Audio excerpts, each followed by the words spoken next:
So this is just your normal blox, way too good.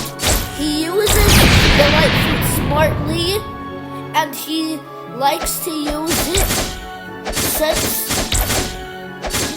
and that person is me.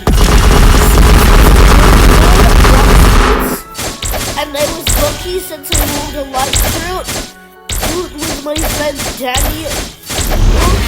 But I rolled the light fruit. It wasn't him.